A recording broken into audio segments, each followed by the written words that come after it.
Good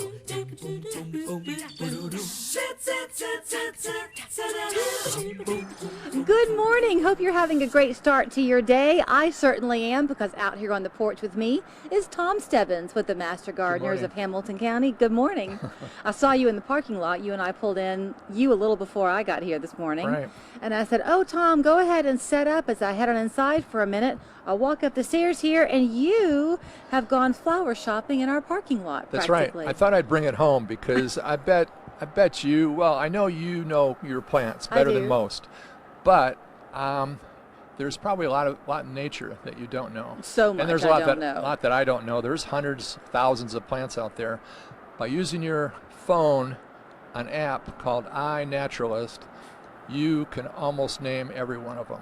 So That's amazing. I think it's interesting that so many people, I'm in this camp, enjoy my gardening and being outside because it takes me away from the technology, but it's one more example of how it can benefit you. Exactly. You know, a lot of us nerds, science nerds, when we go hiking, we'll take some field guides with us in our back pockets or our knapsack or whatever. Right. And a lot of times we won't get them out.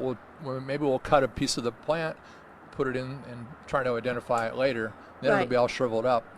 But with this app on your phone, iNaturalist, and it was developed by a nonprofit, so I'm not trying to push anybody's business. Right. This was, and there's so many powerful things that can be done with this, not just identification.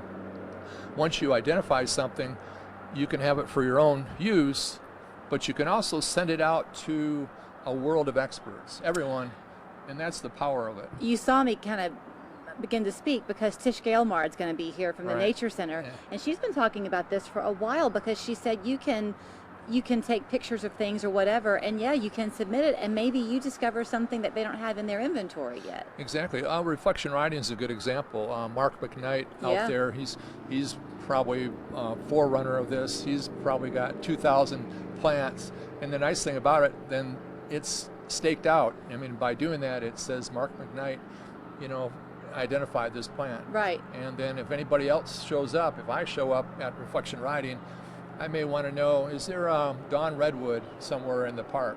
I'll key that in, and it'll tell me exactly where to go, GPS-wise. Nice. It's beautiful. Okay, so you're going to show us how easy it is to use because some people like me are afraid of some of the technology.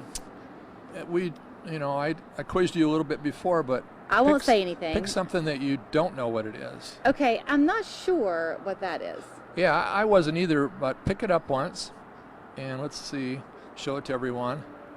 And now I've got my iNaturalist pulled up. It's an app that you can load up pretty easy. Okay. And what I'm going to do is I'm going to see if I can do it one-handed. I'll hold your microphone if you need me to, or you can just put it down. And then what I do, you get into iNaturalist and you turn on the camera. Okay. And so my camera is going, and I pull it up to the plant. Bingo. I took a nice picture. Okay. Sometimes it doesn't work, but now I'm going to say I'm going to use my photo. Okay. And here's where I could send it off to everyone in the world, or I could just say, what do you see? What do you think it is? Okay. So the artificial intelligence tells you behind this will give you some choices. So let's see what. So it's working, and right there it says, we're pretty sure this is in the genus Viburnum. Really? And this is called, if you look at it closer, here it is, maple leaf viburnum. It might have made a mistake. If you clicked maple leaf viburnum, then is it going to give you the growing information to let you know how big it's going to get? It'll tell you where it is. It'll tell you where the location is. In the United North States, America, pretty much, eastern part of the United States.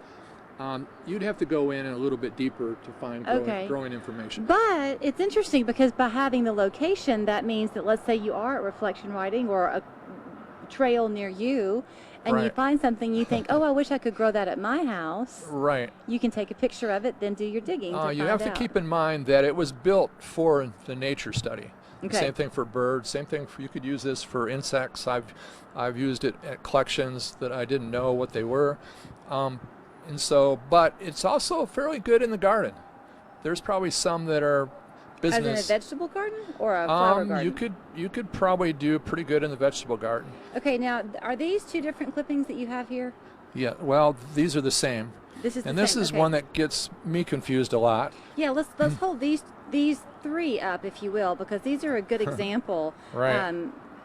We won't go into using the app again, but this one over here is a cedar. Right. It's a juniper. See, I get it mixed up. Yeah, well, that's where the app would do good. And this one is a? This one is a hemlock. Okay. And there's ways, I mean, we're not trying to tell people not to learn botany. Right. But it certainly helps you get a little step further. This one would key out as hemlock for sure, and this one, especially with the little berries, it really helps to have a flower or two, or a seed in that case. And then there's this one, which I won't tell, I'll let you. That's an arborvitae.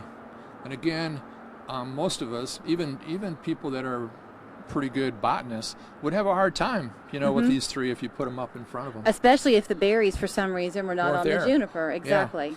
So it's amazing. What I was, doing this morning, I wanted to show everybody this big guy. And you thought it was an elfin ear, which is a pretty good guess, but it happens to be growing right out back here. And it's a tree. It will become a tree called the emperor or the princess tree. And it's invasive, so be careful if you go planting it. It's very invasive. And actually along your edge there's quite a few beautiful invasives, you might say. Yeah. So here's the great thing about it: if you hang around for a while, that's right. Make good use of it. But it can grow. Gosh, that tree can grow 10 feet in a year. Okay. What's this one you found? Do you remember? That's a tree of heaven. Tree of heaven. They've got great names, but this is another one I found back here. Why, does it get real tall and so it touches the sky? Is that why? It can. It's again, it's an invasive. It lands in areas where where it was bulldozed. It's one of the first ones to colonize.